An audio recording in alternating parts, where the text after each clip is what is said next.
Si nous transformons une république laïque, avec son école laïque, son hôpital laïque, etc., en une république qui constitutionnalise la laïcité, nous allons, au fond, promouvoir une religion d'État qui sera la laïcité, celle des laïcards, et qui mettra dans une situation extrêmement inconfortable ces citoyens musulmans, éventuellement d'ailleurs ces citoyens juifs, de même d'ailleurs que cette République a eu des relations extrêmement tumultueuses avec sa population catholique, notamment à propos du statut de l'école. Vous vous souvenez de ces grandes manifestations.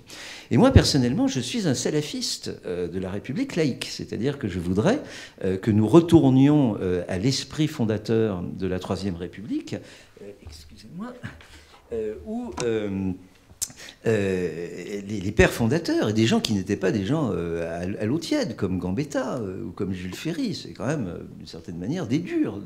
C'était des gens qui étaient courageux, qui avaient des convictions. Bon. Ils se définissaient comme des opportunistes. Alors pas du tout naturellement dans le sens où on l'entend aujourd'hui, c'est-à-dire ils avaient le sens de l'opportunité. Les Grecs auraient dit le sens du kéros. Bon.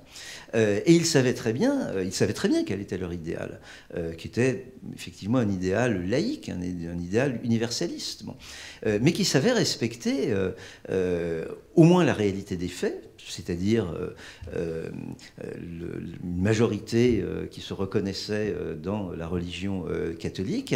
Et il savait très bien que pour instaurer cette Troisième République, il y avait tout un travail d'éducation, d'instruction publique républicaine. Et d'ailleurs, ces républicains radicaux n'étaient pas contre la religion, ils n'étaient pas contre les convictions religieuses. Ils étaient contre la manière dont ces convictions pouvaient être enseignées aux enfants ou aux croyants.